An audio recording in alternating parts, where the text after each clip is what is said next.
Welcome back to comics, to Hot Comics TV.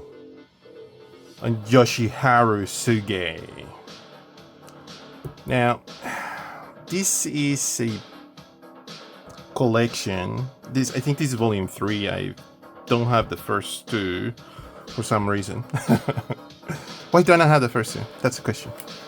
So this is a beautiful publication that they've done for these men. These men working in such a commercial sort of throwaway product like comics or manga in Japan, because it's so ephemeral.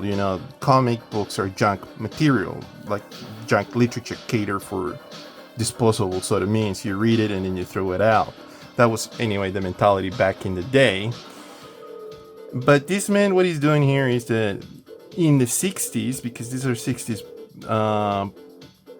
material that this has been collected from his body of work, and he's doing these sort of avant-garde art pieces that sort of have these sort of Dadaism on it, because it's kind of like incoherent sort of narrative. It's like a little bit of like just episodic in a sense. It's almost like a dreamlike quality. That's what I got out of this. And on top of that, his work is fluctuating from a very cartoony, very sort of stylized thing to a more intricate, more elaborate work. And this material obviously is not for children. Let me just say that again. It's not for kids, even though that is being packaged on a product that would have been published for and catered for like a younger demographic, but it's not, obviously. And the Japanese know that well, but it's something that the West has not been able to sort of shake off their DNA, because still a lot of people think that comics are for kids instead of being a medium for artists to do sequential narrative. Now, this publication is quite beautiful. I mean, let's just talk about what this is. This is drawn on quarterly. This is like a book, and it's got real graphic design being done on the back and the front of the book. So it's just something that it's really well put together, and I highly recommend this book for anybody that wants to read this. Now, it's true literature. I'm not going to sugarcoat that this is not like junk sort of material. No, this is obviously, it's got taboo topics that people don't like to talk about, but that's what it's got. It's got everything that you can think of, and characters don't behave in the best manner. And again, the narrative is not cohesive. It's got that dream quality of it. It's got a very artistic sort of notion to it. So the characters are not likable characters, that you're not coming in for that.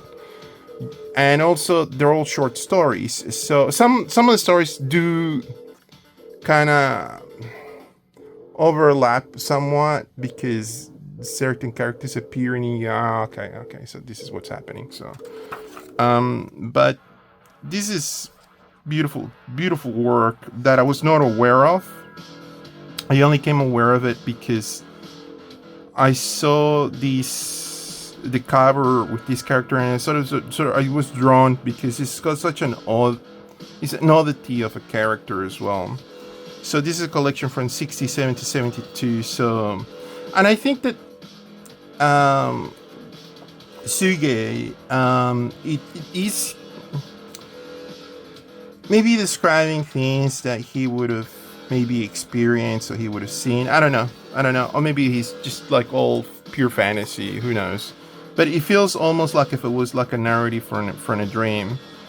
I'm not going to get into the details of things. I would recommend that whoever that's going to pick up this book reads it, and that you don't need to chew this out. How I was reading this is that before I went to sleep sort of thing, I would read I would read almost like a chapter before I finished it. So this is quite quite cool. And also the production of the artwork, the way that it's being presented. I don't know if this would have been the original way that it would have been done on whatever manga that was printed back in the 60s. Because I love how the Japanese do that sort of one monochrome sort of color printing where they're using just one color asset, and in this instance it would be like red, and I think obviously they're using yellow to make orange, so there's the color process in this instance. But or the original, I would have thought that probably would have been red, because they do a lot of these. And these monochrome beautiful art pieces, and I think I saw, I don't know, might have been Hideo Kojima or someone who was online on Instagram who had a jumper with the face of just this character. I don't know if I should talk about the story. Oh, okay, let's just quickly talk about just this one story. And the character sort of it's got kind of like that sort of mentality behind of what Dostoevsky was doing with Notes of the Underground, where there's like a character talking about his toothache and people only pay attention to you when you're in pain, or that sort of narrative where you have a character and because they're not feeling well, they're sort of making it like so everybody can pay attention. And this is kind of something similar to what's happening to this character, where he's had an injury and he's bleeding, and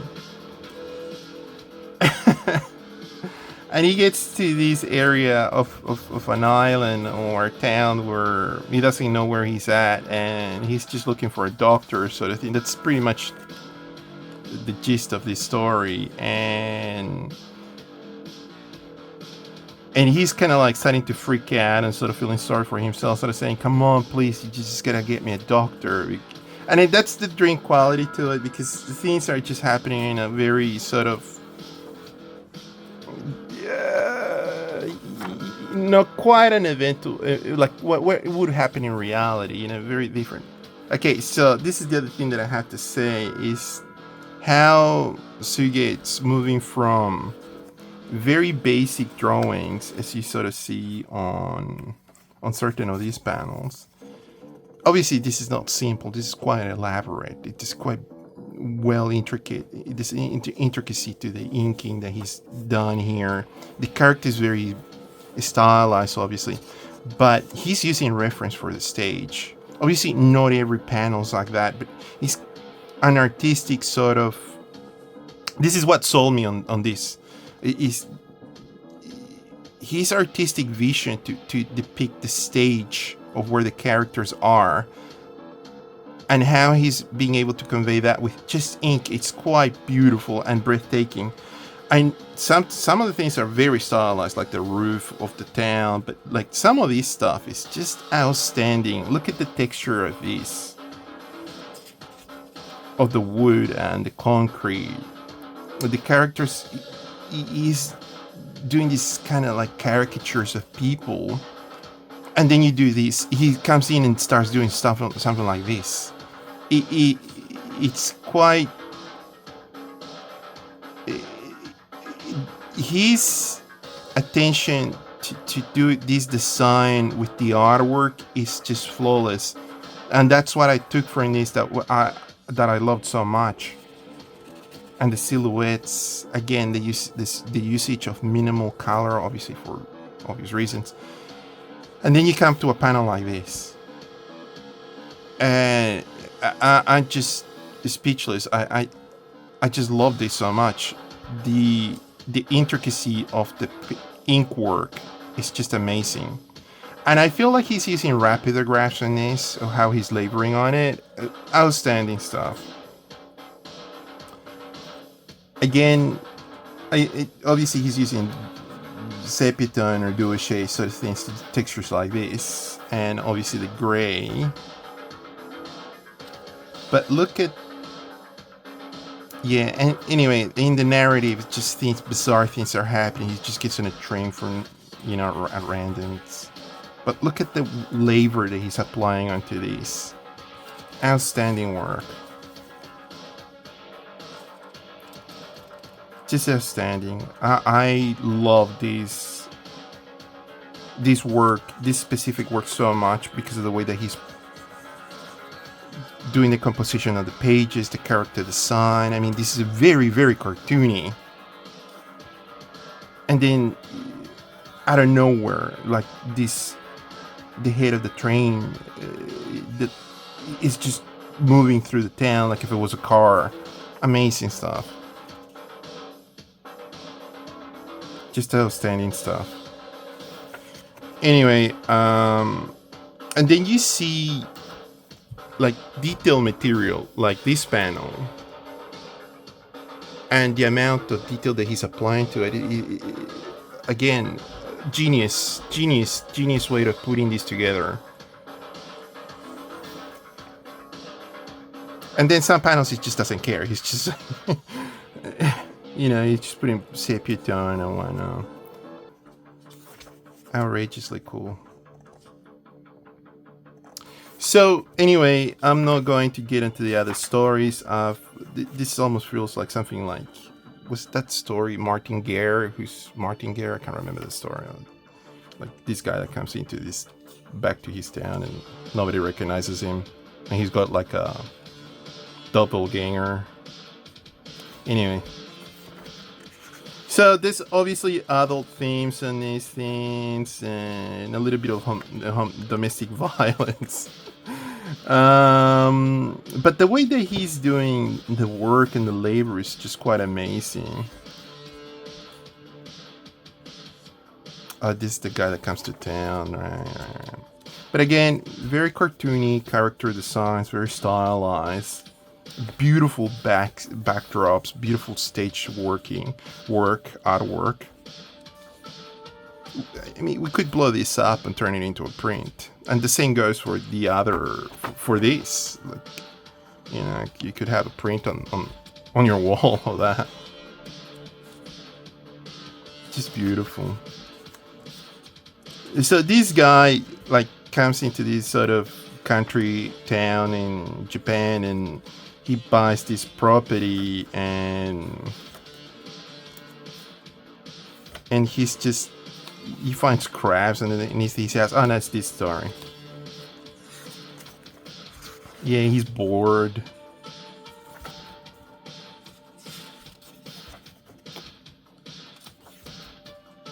Yeah, he finds a crab, and it's like one of the neighbors goes, "Oh yeah, crabs sometimes go through water pipes." He's eating noodles. I really like that story. But anyway, I highly recommend this. Very grown up material.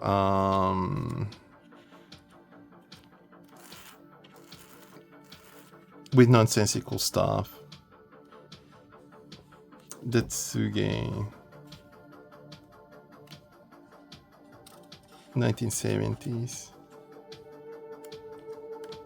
It's got a lot of good material about himself as well, so it's highly recommend this book.